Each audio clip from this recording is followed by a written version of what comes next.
क्या 70 की उम्र के बाद ज्यादा चलना फायदेमंद होता है या नुकसानदेह? क्या करना चाहिए? नंबर 1, उम्र के साथ शरीर में क्या बदलाव आते हैं?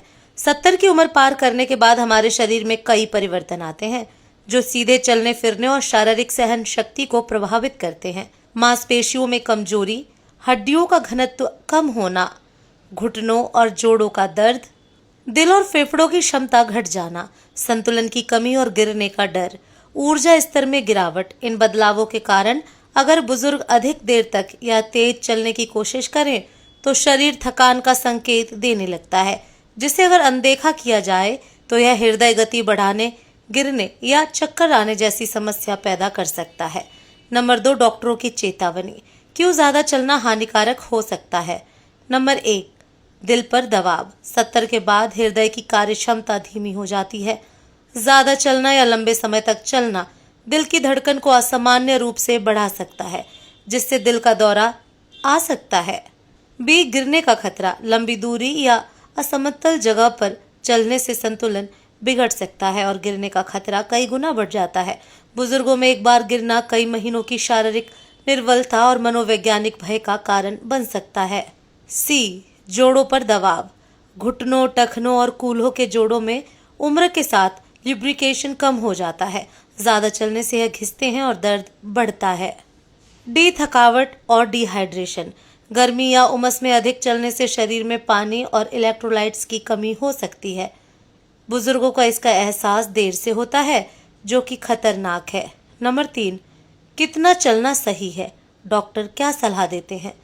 विश्व स्वास्थ्य संगठन और भारतीय आयुर्विज्ञान संस्थान के अनुसार 65 साल के ऊपर के लोगों को हर दिन लगभग 20 से 30 मिनट की हल्की वॉक पर्याप्त होती है। यह वॉक 10-10 मिनट के 3 हिस्सों में की जा सकती है। सप्ताह में कम से कम 5 दिन पैदल चलना फायदेमंद है। बहुत तेज चलने या दौड़ने की जरूरत नहीं। ध्यान रखें, चलने की मात्रा नहीं, गुणवत्ता और नियमितता ज्यादा जरूरी है।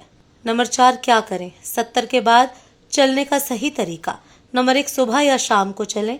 धूप और गर्मी से बचने के लिए सुबह 6 से 8 बजे या शाम 5 से 7 बजे के बीच हल्की वॉक करें। नंबर 2, समतल और सुरक्षित रास्ता चुनें। पार्क या घर के आसपास समतल जमीन पर चलें। पथरीले या फिसलन वाले रास्तों से बचें। नंबर 3, सही जूते पहने। कुशनिंग वाले हल्के और मजबूत सोल वाले जूते पहने ताकि जोड़ों पर दबाव ना पड़े। नंबर 4, साथ में कोई हो। अगर आप अकेले चल रहे हैं तो मोबाइल साथ रखें या किसी परिवारजन के साथ चलें ताकि आपात स्थिति में मदद मिल सके। नंबर 5, धीरे धीरे गति बढ़ाएं। शुरुआत धीरे करें और शरीर की प्रतिक्रिया के अनुसार गति और दूरी को तय करें। नंबर 6, ब्रेक लें। थकान लगते ही बैठकर आराम करें। जिद में आकर चलना जारी न रखें। नंबर 5, चलने के अलावा और क्या करें? अगर चलना कठिन हो रहा है या डॉक्टर ने सीमित चलने की सलाह दी है तो इन गतिविधियों को अपनाएं। नंबर 1, कुर्सी पर व्यायाम। कमर, गर्दन और हाथों की स्ट्रेचिंग बैठकर भी की जा सकती है। यह सुरक्षित और प्रभावी होता है। बी, योग और प्राणायाम। प्राणायाम से फेफड़ों की क्षमता बढ़ती है और मानसिक तनाव कम होता है। वृद्धों के लिए विशेष योगासन जैसे वज्रासन, ताड़ासन उपयोगी होते हैं। सी, घर के काम। हल्के घरेलू कार्य जैसे पौधों को पानी देना, बर्तन साफ करना या तह करना शरीर को सक्रिय रखने में मदद करते हैं। D, cycling. अगर चलने में दिक्कत हो तो स्थिर साइकिलिंग मशीन का उपयोग सुरक्षित विकल्प होता है। नंबर 6, सही पोषण। चलने की शक्ति इसी से आती है। बुजुर्गों के लिए सिर्फ चलना नहीं, पोषण भी उतना ही जरूरी है। कुछ जरूरी चीजें: प्रोटीन, दालें, दूध, पनीर, सोया, छाछ, कैल्शियम, तिल, दूध, हरी पत्तेदार सब्जियां, विटामिन डी, धूप, सप्लीमेंट, ओमेगा 3, फैटी एसिड, अलसी, अखरोट, हाइड्रेशन, नींबू पानी, नारियल पानी, छाछ। अच्छा पोषण मांसपेशियों और हड्डियों को मजबूत बनाता है, जिससे चलना आसान और सुरक्षित बनता है। नंबर 7, कब डॉक्टर से संपर्क करें?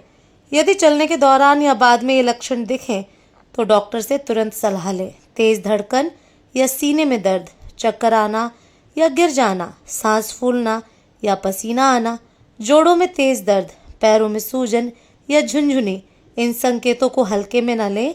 सही समय पर जांच और परामर्श बुजुर्ग जीवन को बचा सकता है। नंबर 8, मनोवैज्ञानिक पहलू। चलना सिर्फ शरीर के लिए नहीं, चलना और हल्की गतिविधियां मानसिक स्वास्थ्य के लिए भी जरूरी हैं। अकेलापन और अवसाद दूर होता है, नींद अच्छी आती है, सामाजिक संपर्क बढ़ता है, आत्मविश्वास में वृद्धि होती है।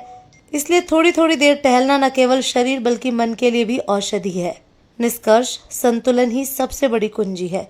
70 साल की उम्र के बाद न ज्यादा बैठना सही है, न ही ज्यादा चलना। इस उम्र में संतुलित और बुद्धिमान शारीरिक गतिविधि ही सबसे अच्छा रास्ता है। डॉक्टरों की चेतावनी को नजरअंदाज ना करें। उम्र के अनुसार शरीर की सुनना और समझदारी से चलना ही लंबी, स्वस्थ और सुखद उम्र की कुंजी है। स्मरण रखें, चलना जरूरी है, मगर समझदारी से चलना और कब रुकना है यह जानना जिंदगी को बचा सकता है। तो दोस्तों, आज इस वीडियो में बस इतना ही। अगर आपको ये वीडियो पसंद आई हो तो वीडियो को लाइक करें, शेयर करें और पेज को फॉलो करना ना भूलें। धन्यवाद।